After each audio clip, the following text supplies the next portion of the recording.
Hi there, welcome to your show. It is Take Two with Jerry and Debbie. I'm obviously the Jerry half of that, Jerry Usher, along with Debbie Georgiani. Debbie, a Wednesday broadcast, and it's really a special day for those of us who are Americans living in the United States.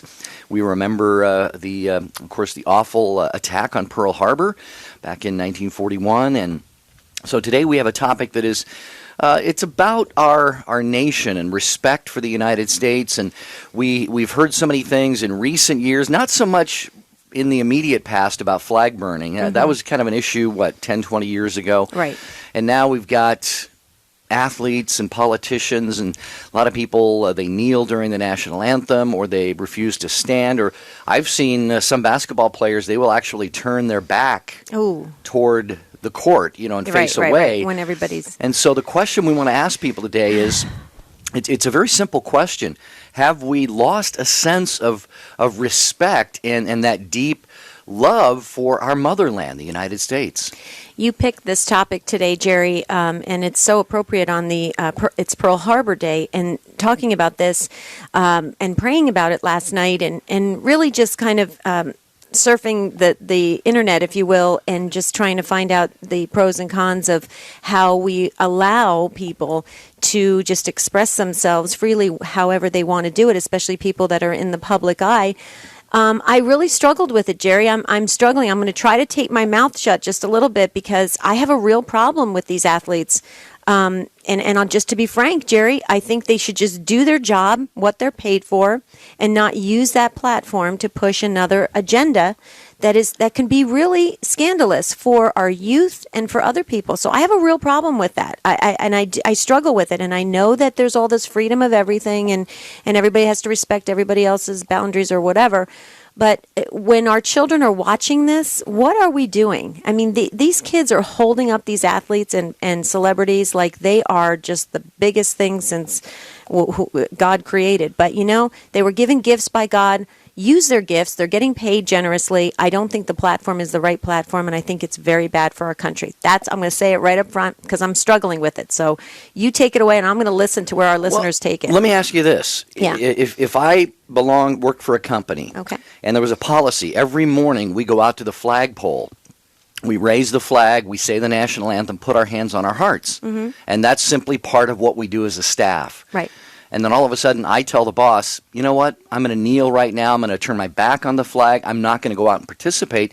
There would be repercussions for that, I think. You'd probably get written up or something because you're not a team player. There would be some kind of consequences for that. So maybe a deeper question is, have we gotten to a point where political correctness, or we just simply can't confront anyone who is doing something like this because, we don't want to step on their rights or what have you. And let's face it, Debbie, it's the men and women who have died for this country who've given them the right to do that in the first place. So that's exactly right. Folks, what do you think of this conversation? 1-800-585-9396.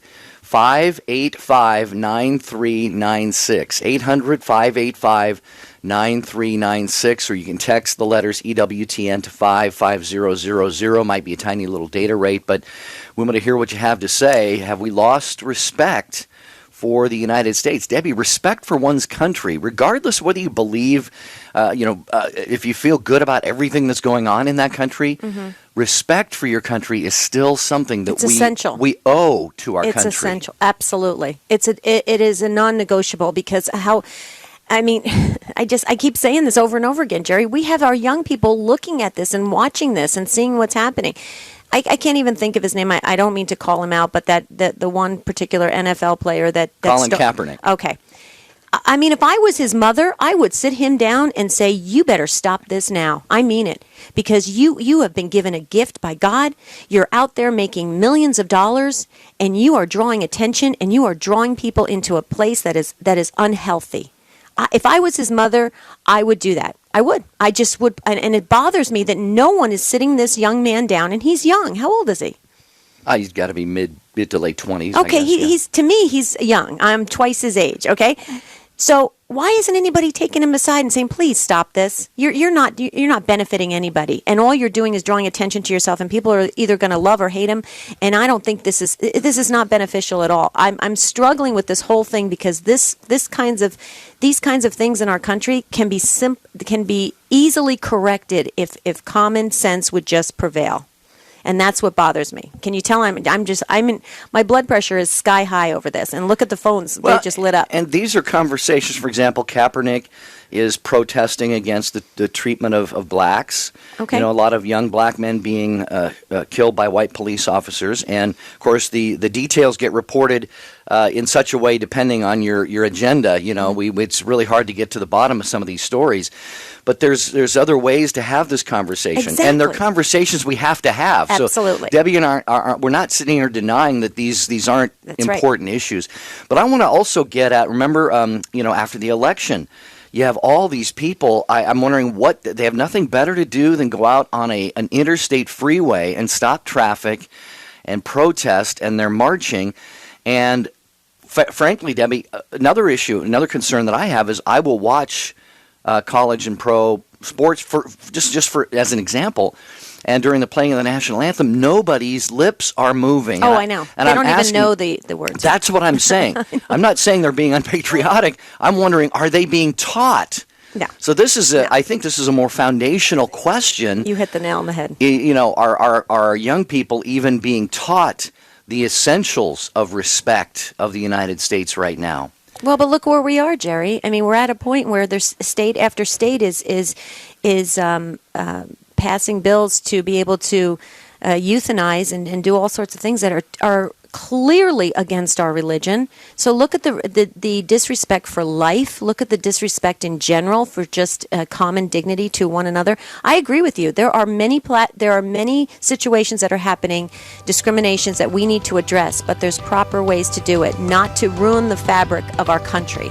And so this is what we're talking about today. You can tell we're very passionate about this, so we want to hear from you. 1-800-585-9396. This is Take Two with Jerry and Debbie.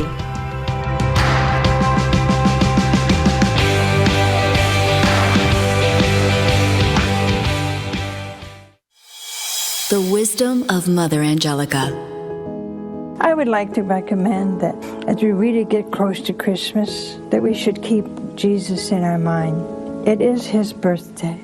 Christmas Eve, the sisters and I sing happy birthday to Jesus.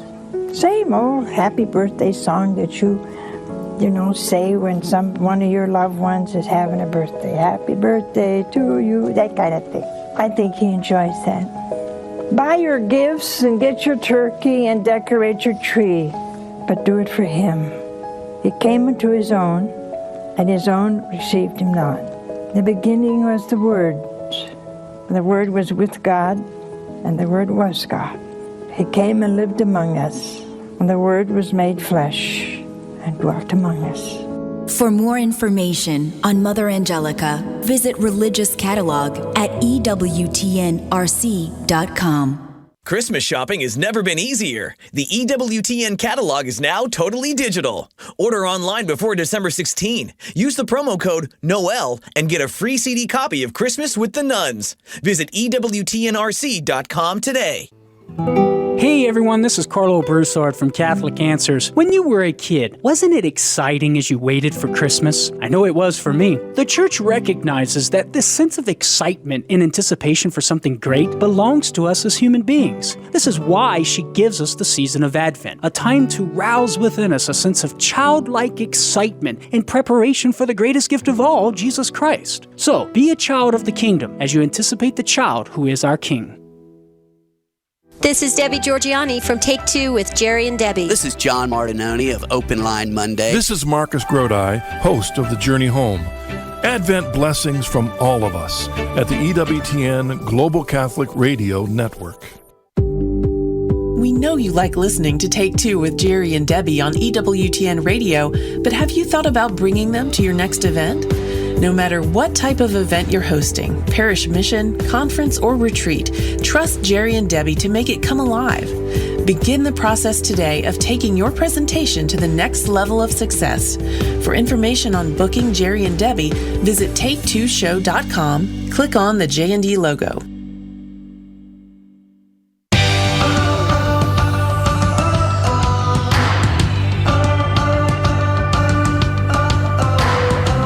Good to have you with us. It's Take Two with Jerry and Debbie on EWTN Radio. And I have family members who served in the military, and you who are listening, maybe you served, maybe you know someone who did, maybe you know you're related to someone who lost their life at the attack on Pearl Harbor.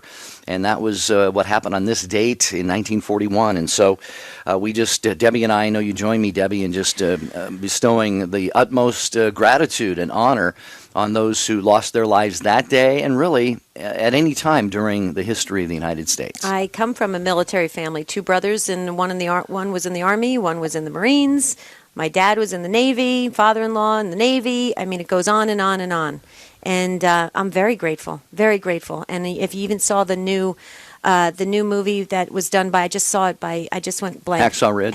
Oh my goodness. Oh, Jerry, it gives you such an amazing, deep respect for the folks that served from their heart. So much so that my husband and I were in a coffee shop recently, and we saw this older gentleman who had a veteran's hat on, and he served in World War II. And we went up to him and talked to him, and he told us all about what he did and how he served, and what a delightful gentleman. And then as we left, he shook our hands, and he said, "Thanks for listening for a little bit." And my heart just burst with joy, and I literally hugged him and said, "Thank you." And he said, No, don't thank me. I love how our military men and women, they don't want the thanks, but they deserve the thanks. And that's what's so beautiful about the tapestry of our country, Jerry. It's a beautiful thing to the United States. Anyway, so I could go on and on. And today, we're talking about respect for our country, patriotism. We hear about flag burning, kneeling during the national anthem, protests in the streets, people not even really learning in school that much anymore, the deep, deep roots of our country and history and social studies and so forth. So we want your takes on this. 1-800-585-9396. Al is first in Canada, listening on Sirius XM 130 to EWTN Radio. Hi, Al. Welcome. You get to go first. Hey, guys. Hey, Al. How's it going? Hey, it's our Al. How you doing, Al? I'm well, thank you. As you know, I'm a Canadian, and all this anti-Americanism is irking me. I think we've forgotten what patriotism is. Patriotism is a virtue. St. Thomas Aquinas said so in his Summa Theologica, the Secundum Secundae, I believe, question 101, where it says we owe duty and service to God first place, but secondly we owe duty and service to our parents and then our country. And just like religion is worship to God, so is piety worship to one's parents and one's country. And I believe we've forgotten about that. And that's why all this nonsense is going on, mostly in America, I noticed, but I think it's arising in several countries as well. Yeah, Al, you make a good point about patriotism being a virtue, and we need to be careful to not confuse it with nationalism. You know, nationalism is a sort of pride, maybe an unhealthy kind of pride that says our nation is the best and we are the most powerful. And I think we probably saw this. If I can say this, it results in things like Nazi Germany and so forth. This superiority. Right. But patriotism actually is a virtue, and I was reading up on this a little bit, and Carl Keating has a good article on Catholic Answers website that it's a species of love. Patriotism is actually a species or a type of love, and what it is, it's a love of one's native or adopted place simply for what it is, not because it's the best in the world, but because it's my native place. It's my or an adopted place. People who come to the United States, and become citizens. So, yeah, patriotism really is a virtue, and therefore there is a connection, in a sense, to God and to our faith. Yeah, Al, I think it was very well said. And you living in Canada, and you're seeing this, like you said, you're seeing this happening in the United States. I mean, what is the sentiment there in Canada? I mean, are you? I actually love how you called it nonsense, because that's exactly how I feel. But is that the kind of the sentiment that's prevailing in Canada, that they're thinking, what is the United States thinking? Yeah, you guys are like public enemy number one. Especially after the election of Donald Trump. Like, I don't think anyone in Canada likes President-elect Donald Trump. Oh, wow. So because I've seen, in my daily life, like, people are just like, what's going on in America? Like, America is like just a lot of negative feedback for America up here. Huh. And it's actually kind of funny because these are people some of them have never even been to America, let alone, and most of them have never lived in America. I've lived in America last year when I was a Dominican friar. So actually, like, I've been to America, guys. Like, they're just talking like hot air. You've never even been there. So they're kind of watching from the sidelines, and they're just making their judgments, not even really knowing what it means to be part of the United States. That makes sense, because that's what we do in nature, Al, is we make that general, that just human nature. We do that. We make assessments, not really knowing, not really walking the walk with other people, and so that's good to remember. We're so happy you checked in with us. I mean, keep us posted on how you're doing. You always have wise, wonderful things to say and impart to all of our listeners, and we appreciate it, Al, and have a beautiful rest of your Advent, and we'll talk to you again real soon. Okay. 1-800-585-9396. Al is about to release a line, and that's probably just for you. So how do you feel about this? This is your show. Do you think we've lost respect for the United States by all of these protests that are happening when we do the things that are supposed to be a sense of loyalty to our country, and yet we're kind of going the other way? So how do you feel about that? Share your take, because Take Two is all about taking a fresh look, Jerry, and that's what we want to do. We want to grow from this show. All right, next up would be, looks like Lisa, listening in Denver to EWTN Radio on Denver Catholic Radio. Hi, Lisa. You're welcome to Take Two. Good morning. Howdy. I was calling to make a comment about something I learned as a child in a parochial school in southern New Jersey. You'd appreciate that, Debbie. I do. Keep going. The Sisters of St. Joseph always made a point, of course, of God being in every subject. But when we did civics or geography or, social studies, they used to call it, they always instilled in us a strong sense of patriotism and civic duty.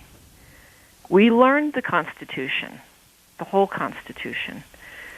And I was a little concerned about, Debbie, what you were expressing, a similar concern. Everybody's so treading so gently around everybody else's right to speak and to have political speech in whatever form they choose. But the one thing that the sisters said whenever we discussed any of our freedoms that God gave us and that are ensconced in the Constitution is that you have a freedom, but you also have a responsibility. Every freedom comes with responsibility, and that is to use that freedom wisely and judiciously. And I think that we have gotten far afield from the responsibility of exercising our freedoms. We are a nation of Peter Pans. We are a nation of 3-year-olds constantly throwing tantrums under the guise of our right to speak, without consideration of who died to preserve that right for them. Lisa, we vote for a short take every single day, and I can tell you right up front, I'm voting for you to receive the short take, because you spoke it, you said it, and it was spoken so beautifully and gently, but very powerfully, and I thank you for that. It hit me deep, very deep within. Yeah, I think it's a two-sided coin, and Lisa has revealed the side of the coin that we don't often think about, and that's the responsibility side.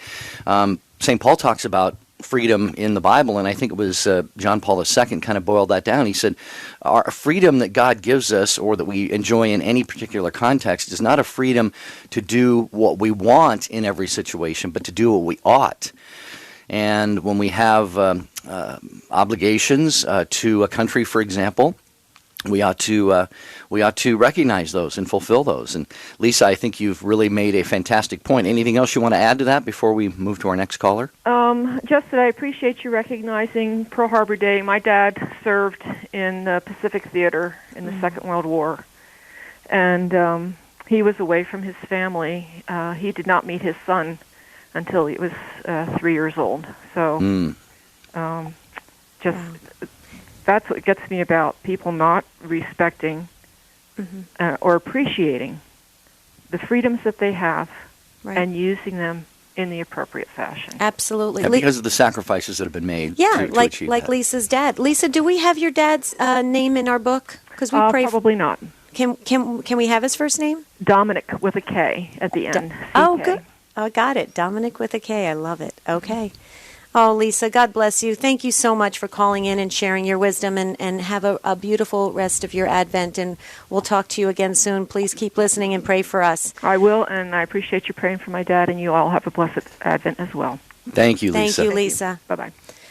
Okay, we're talking today about, have we really lost the sense of respect for the United States with all of these protests going on. We tend to do stuff together as a country, and all of a sudden you find that some people don't agree with that for whatever reason, and they will seek the spotlight, and now all attention turns on them, and we've lost the real meaning of things. If you feel that way and you want to weigh in, or maybe you feel differently, it's okay. We can talk about it. Whatever works for you. Like Brian called in. He's listening to EWTN Radio in Texas on iHeartRadio app. Hi, Brian. Welcome to Take Two. Hi, how are you doing? Doing well. How are Brian. you? I appreciate the Pearl Harbor commemoration. My paternal grandfather was at Pearl Harbor, and in an unrelated thing, he died when he was fairly young after the attack, so I never really got to know him, but I appreciate the commemoration of that. Sure. Brian, real quickly, can we add his name to our book? Because I'm just writing in Lisa's dad's name. His name is Erman, just with an E, Erman. Okay, got it. Thank you. Go ahead. I think a good metric that you can use both, that we can use for ourselves or when we're talking to our children about it, is, does the form of protest necessarily outrage you more than the thing that's being protested? And that's maybe a departure point that you can take when discussing it with children. And I don't know what conclusion they would come to, but it's an interesting thought. So, Brian, just to drill a little bit deeper, can you give like an example, or just kind of flesh this out a little bit for our listeners? Well, I think, for example, with the Copernic, Kaepernick, yeah, right. Yeah, okay.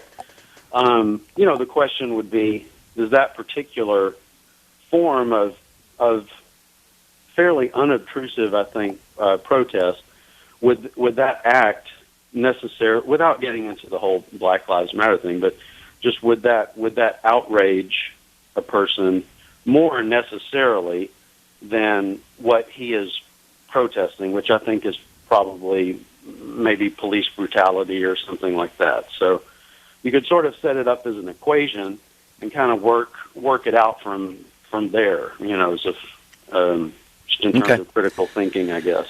Yeah, I get you, Brian, and I think you got a good point. We have to ask that question. I would throw something into the mix here, and that is the media, how the media cover these things, because these shootings by white police officers of young black men, like I said at the start of the show, there are really two and sometimes way more than two sides of these stories that come out. Was the victim armed? Yes. Was the victim armed? No. Was he attacking the officer? Yes. Was he attacking? No. Was he running? So, I mean, the media, and here's the thing. As long as somebody like Kaepernick is going to be taking a knee, I mean, it's kind of died down now. You don't hear about it all that much, but it just became a media sensation. And as long as someone who's doing something, Debbie, has the eye and the ear of the media, and the media is just going to blast it out all over the world, then they're going to continue to do that. So really, a lot of this stuff is media driven, I believe. And hang on, Brian, through the break here, these protesters out on the freeways after the election, if there were no helicopters with TV cameras, they would have just gone back home and gone to bed. So anyway, Brian, I want to see if we're touching upon what you're getting at here, Brian, when we come back. And the others of you, hang on the line. We got some great takes coming up.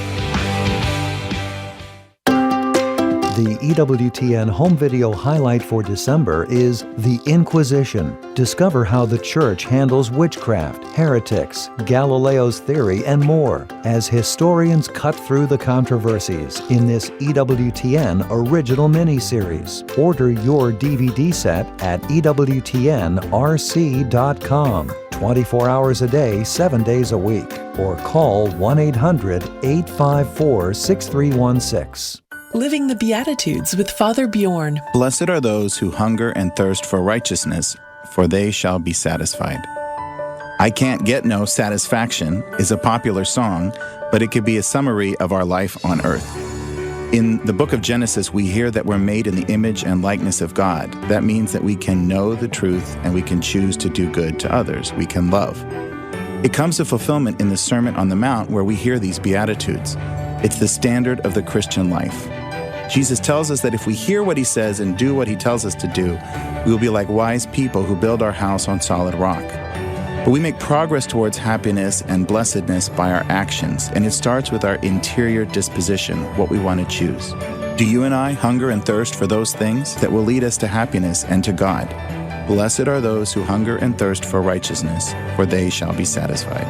EWTN. Live truth. Live Catholic.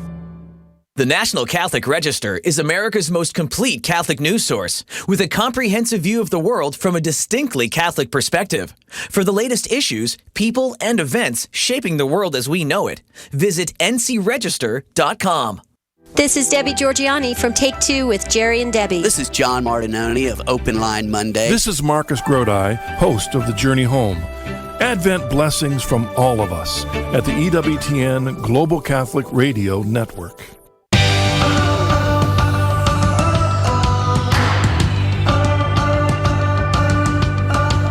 All right, we're talking to Brian. Actually, Brian dropped off the line. I'm sorry. But Debbie, maybe you wanted to toss in a comment or two for Brian. I think he's got a good point. He does. Yeah, a lot of times people let their emotions, and I hope that we're not doing that. You mentioned, Debbie, and I agree, at the start of the show, we're passionate about this discussion today. But we're passionate about it because of, I would, if I can speak for you, absolutely, our love for the United States as our home and native land, as they say in Canada, and I think that's part of their national anthem. But right. Brian was saying there's kind of a proportionality here. Are we letting our emotions kind of carry us away in terms of our disdain for the gestures of protest? More so than are we less concerned about what is being protested or the message of the protesters? Well, let's interject what we shared on the break together. I think what you said, Jerry, and how we kind of formulated it, I think it makes complete sense. Let's go back to Kaepernick. If you were saying that NFL players have a lot of foundations and a lot of nonprofits and all kinds of causes that they love to support. Why isn't he using his money and his time, talent, and treasure wisely in order to build a foundation to maybe stop some of these discriminatory practices? And maybe he is. I don't know if he is or not. Yeah, I don't know. But the problem is the highlight, that, like you said, the media sensation is on him making a statement. And it becomes a negative. And he could make it a positive. He could make, we would probably all donate to his foundation. And how beautiful would it be? And then our children can see that and say, hey, this NFL player is making a difference in the world, and he's trying to bring to light all these things and correcting them. And how beautiful that is. Instead now, in my mind anyway, or in my heart, I have a bitter taste for him because I don't appreciate that at all. I mean, I don't care that much about football anyway. I hate to say that, Jerry. It's not a sport that I really love to watch all the time, although sometimes I do. But when I saw that, I was like, I'm done. TVs are off. We're not watching football anymore in this house. No more Saturday, no more Sunday. It's done. because of the statement that he made. And so that's all I'm saying. That's just me personally. All right, let's go back to your calls, 1-800-585-9396. We have our text line open, too. Text the letters EWTN to 55000. Let you know your thoughts on this, like Michael, who's in Fairfax, Virginia, listening to EWTN Radio on Guadalupe Radio. Michael, you are next on Take Two with Jerry and Debbie. How are you today? I'm well. Thank you for taking my call. Sure. So I'm a religious Catholic, political conservative. I wasn't born in the U.S., but I chose to come here because I love it. And I'm extremely thankful for the sacrifices made by veterans and generations before us. But with all of that said, I do think there's something rather creepy and even unchristian about pledging allegiance to the flag, any flag. I think we should be careful about teaching kids to be just blindly patriotic. I feel like that interferes with their ability to be able to call out their country when it makes mistakes. And in our case, we have a lot of problems. We have 3,000 dead babies every day. We have Christians being forced to violate their conscience. And I'm not saying those are insurmountable. I'm not saying you can't still love your country. But I feel like coming out in an outrage when someone, turns their back to the flag, I think really discourages people from seeing that there are very significant flaws about this country. Now, don't get me wrong. Like I said, I love it. I think it's good to be an American patriot as opposed to a Cuban patriot. That I think we all agree would be bad. But we all live on a spectrum, and I feel like the country could move at any point in the wrong direction, and we should be prepared to say, no, at some point, I'm not going to be patriotic. Yeah, Michael, Debbie mentioned one of our previous callers. She was already going to vote for that person as our short take of the day. I might outvote her here and have you, because you have articulated something that is, I think, is really, really important here. And it gets back to, again, what is patriotism? And it is a virtue versus what, again, that article by Carl Keating that I quoted, he distinguishes patriotism from nationalism, which I would equate with what you used the phrase blind patriotism. I would call that what Carl says is nationalism. Right. It's like our country can do no wrong. We are superior. We're best. We're dominant. We're the most powerful. I'll tell you what. You described yourself, Michael, the way I would describe myself. I am a devout Catholic, try to be. I am a conservative when it comes to politics and all sorts of other things. And in the last 8, 10, 15, whatever, how many years, I have seen the United States going in a very painful direction. And Debbie, I would say the reason that it pains me is not because I don't think that our country can't make mistakes and go in a bad direction. It's quite the opposite. It pains me because we do, and yet I love my country, and that's why. If you have a love for somebody and they're going in a bad direction, you're not being blindly loyal or faithful to them. You're simply suffering the hurt of seeing somebody that you love going in a bad direction. I don't know if any of that makes any sense. Oh yeah, absolutely. And Michael, for me, I don't disagree with a lot of the things you're saying. The thing that I think we're maybe paralleling each other a little bit. For me personally, it's not blind patriotism. It's this idea that there are issues and we can call it out. That's part of our freedom to live here in the United States, is to call out when things need to possibly be advanced or changed or improved. It's this idea that the highlight goes to one person because they hold the power to show a distaste or whatever agenda they're trying to push. For instance, you said you're a religious Catholic. Knights of Columbus does phenomenal work.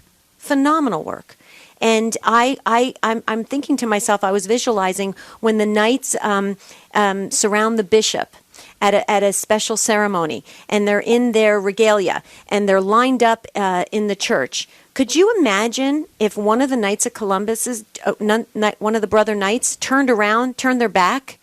Could you imagine if they turned their back, and as people are walking down, they're saying, why does that one Knights of Columbus have their back? Well, they don't like something that's happening with the Knights of Columbus. something is a little odd about that. I'm not saying that it's right or wrong, but there's other platforms to do it, because when you start doing that, in my opinion, you're tearing down a very beautiful, almost sacred thing of when a community comes together and supports something good. Our country is good. It's a good freedom. And so I just, that's where I struggle, Michael. And if there's anything you want to impart to that, but I don't know, that's where my problem is not that we can't call it out. I agree we should call things out. I just don't necessarily agree with the way it's being done. No, I agree with you. I agree that right now it's on by and large it's good to be American. I just hesitate. I mean, I agree with the mission of Kaepernick. I'm sorry, I don't know how to say his name and whatnot, but I'm scared to join the chorus of people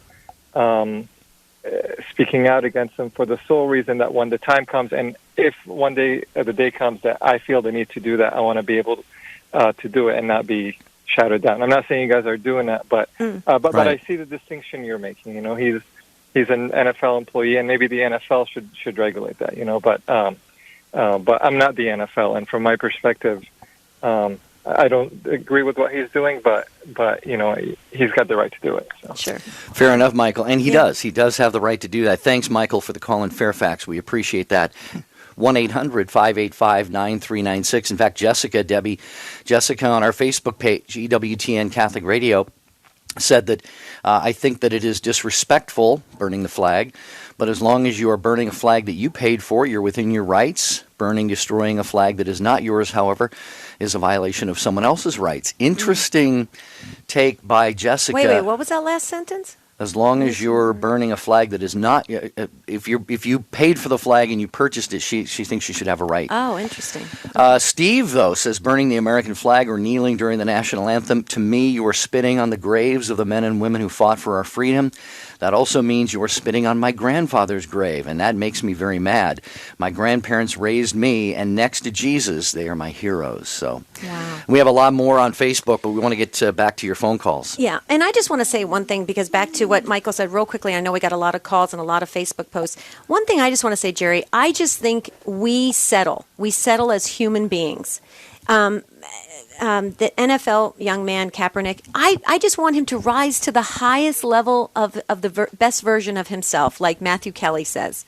And that is use his time, talent, and treasure wisely. That's all. I mean, go for the highest. If he wants to change the world, do it in a beautiful way, not in a way where it's divisive and people are going, what is he doing? He's making a spectacle of himself. That's all I'm saying. I always want to empower rather than to make it a distraction. Okay, Tom? You are listening so patiently, Tom. You definitely got our Virtual Patience Award in South Dakota, listening on the Lamb Radio. Hi, Tom. Welcome to Take Two. Hello. Yes.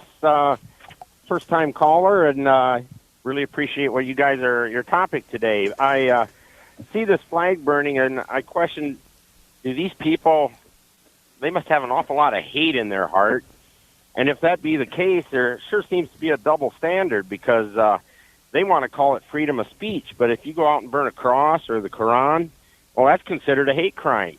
All of a sudden, you're in violation of a law, but these people seem to think they can go burn the flag, and I don't know, there's no repercussions for burning the flag, so they've really got no skin in the game. I don't know, to me, they more so appear to be a bunch of cowards, that they're really trying to make a statement, but like I say, there's no repercussion for them, and I guess that's my view of it. Yeah. Interesting take, Tom. It is. We have a lot of confusion in our country over priorities. And like you said, Tom, there are minority groups that get special treatment, and then long-standing, Americanism, patriotism, and the Christian foundation of our country that sometimes gets kicked to the curb. So I think, Debbie, we've entered an era of confusion. I think our education system has a lot to do with it. Absolutely. We've talked about this. I don't know that kids today are learning in the schools like we did. The loyalty that we owe to our country. Michael was talking about we don't swear to a flag. That's correct. We pledge allegiance. A loyalty. But look what our country does for us. You know, what did John F. Kennedy say? You know, ask not what your country can do for you, but what you can do for your country. And that's right. I think we've kind of skewed that a little bit. I would agree. And Tom, you know what? Tailing off on what you said too is there's. When you said there's no skin in the game, it's very interesting because you look at even how when the election turned out, and it didn't turn out for certain people that didn't like it in the colleges, and so a response to these kids in college is to give them classes, therapy classes, or Play-Doh classes, or timeout classes, whatever classes they gave them. I'm sorry, I think this is absolutely insane. I couldn't even imagine if my son came home and said, "You're not going to believe this, Mom. I didn't like the way the election turned out, so they let me go to a Play-Doh class so I can relax my tensions and fears." I think I would just drop right off the chair. I really would, Tom. Something is a little bit odd. Yes, no kidding. And I've got the utmost respect for our men and women that have served our country. I myself was never in the service. I got 3 sons. All 3 were in the service, and really appreciate anybody that all their effort and sacrifices that they gave to our country. Thank you, Very Tom. good. Yeah, Tom, thank you very much for your take on this topic today. And give us a call again, Tom. You said it's your first time. We'd love to have you back on the program again. Take 2 with Jerry and Debbie at 1-800-585-9396. Right before our next call, a reminder to go to churchpop.com. Did you see the latest that came out? Yes. About where we were at. Yes. Jesus' tomb. That's right. Go ahead. I'm so excited. No, I was going to say EWTN has a service called churchpop.com. You can sign up for daily emails, and you can go there, and they have all kinds of great information, very serious stories, uplifting stories. There's humor. You can take faith quizzes. They have great pictures and articles. So, and it's free, Debbie. So I would encourage everyone listening to sign up. And it pops up early on your email, which I love. I can't wait to read the rest of the article. Apparently, they opened the tomb where Jesus died, and there's all sorts of things happening. They said there's electromagnetic field, and there was rumors that there was a sweet smell. I mean, it's pretty amazing. I can't wait to read the rest of the article. I don't want to give it away, so go to Church Pop. You'll love it. All right, we're going to take your calls next. Joseph in Maryland, listening on Guadalupe Radio to EWTN Radio. Hi, Joseph. Welcome. You're next. Yeah, thanks for taking my call. What I wanted to say briefly is, in this globalized world where the world is becoming so small and communication is so instantaneous, what I want to focus is we love this country so much. I'm an immigrant. I've been living here for 28 years. And half my life I have lived in Europe, and U.S., Africa. That's where I'm from East Africa. And we have to understand that as much as we love this nation, what it represents, we have to realize that every other nation, every other citizen of the world loves their country, their flags, and so on and so forth. So America being the most influential, powerful nation in the world, everything we do is instantaneously transmitted all over the world. And seems that we are arrogant, or maybe we are too, anything about America is number one issue. Our national interest is number one, and wherever we go, we flex our muscles, and for the right reasons many times, and the good of impact the whole world for the most part. But what kind of image does that create in the rest of the world? So everybody would say, okay, then my country becomes number one. I'm going to do whatever it takes for number one. And then slowly, before we know it, that fine line of patriotism transfers to nationalism. And this is even dangerous when the economy is bad, because that's when nationalism really takes over patriotism. And the other thing is, we talk about, I was talking to my children when the football player was kneeling or turning back, and I made a comment that, I disagree with this thing. And then, being young and then into football, and they said, how could you disagree? All these things that are going on, the injustices, all those killings, whatever they are, he is standing for something good.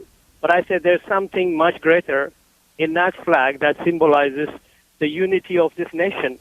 And he could use other venues and other means to, voice his opinion. At this moment, that's a moment where we are one under that flag. I think the flag is a symbol. I don't care what the color of the flag is, but it represents something very unique that brings us together. And in anything that, does damage to that, as good as it may be, the intention, we have to really content ourselves and then say, you know what, maybe this is not the right setting. Maybe if it does not unite us at a higher purpose, just for a smaller purpose to be united or to be divided is not worth it. Right. We have to recognize other nations, other sensitivities, and then use our power and our position very judiciously and wisely. Absolutely. Joseph, you nailed it. You absolutely nailed it. And you came with such a beautiful perspective because you've lived in other countries. And so you can have a much more worldly view of this than those of us who live in our vacuum of the little town or the little city that we reside in. And I think you brought a very beautiful way to lay it out for all of us to understand the unity. The flag brings us together as just a community. And whatever is spoken is either going to build us together or it's going to divide us. And I think I hope I didn't restate it incorrectly, but I loved what you had to say. And now I've got a difficult choice with the short take, Joseph, because I really thank you so very much for sharing your wisdom with all of us, with the whole entire world and your perspective. God bless you for taking the time to do that. God bless this beautiful nation. God bless all of us. And thank you so much. Thanks, Joseph, for the call. Quickly, we're going to get to as many of you as we can. Gerald has been holding patiently in Ashtabula, Ohio, listening to EWTN radio there. Gerald, thanks so much for your patience. How do you feel about this? Hello. I want to thank you guys for having this conversation. I think just listening to your callers and your commentary, it's been really enlightening and encouraging. I would like to make 2 points, if I may. Sure. I really enjoyed Michael's, what he had to say. But I have a little bit of a different take on the situation. I like how you said community. I think that when I'll say Mr. Kaepernick, when he didn't stand for the pledge, when he knelt, obviously he could have chosen a different way to communicate his frustration. But I also think that also could have been said of our forefathers that founded this country. They absolutely could have decided to take a different route other than what they did, but they saw injustice. And in reference to community, yes, the flag does bring us together as a community, as one standard. But if you are the one facing the injustice, you don't feel the community that everyone else feels. You feel left out. So I think he was speaking for those that he felt didn't have a voice. And maybe he saw and felt the injustice as well. As far as the Pledge of Allegiance, I also agree with Michael. I think we need to be careful in what we pledge to. I believe as Christians, Jesus said, render unto Caesar that which is Caesar's. But when you look through the Bible, you see that our loyalties lie with God and God alone, and our pledge is to Him and to Him alone, and to give our children a view that the country that we live in, which it is a wonderful country. I've had the privilege and the blessing to be able to travel, and this is the greatest country on earth. But I also agree with Michael when he said that we have to be careful because, like our forefathers, when they saw injustice, they took the risk to stand against injustice, and to stand and to say we don't agree with this. And I'll right. stop with Gerald, that. But I just think that we have to be able and understand that when we do see wrong, and this is not a perfect country.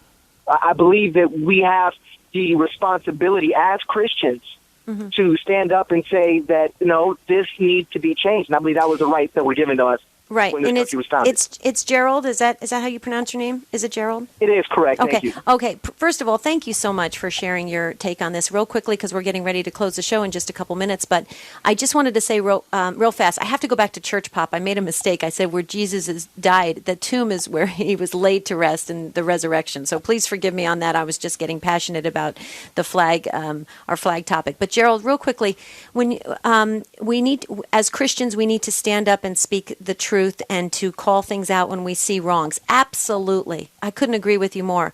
But I just wanted to say one thing. As a woman, I'm a woman. I'm not particularly tall. I'm ethnic. I'm 100% Sicilian. And quite honestly, Gerald, to be really honest, I could have a lot to complain about. A lot as a woman in this country. And especially I'm very ethnic looking. I get more Italian jokes than you can ever imagine thrown at me.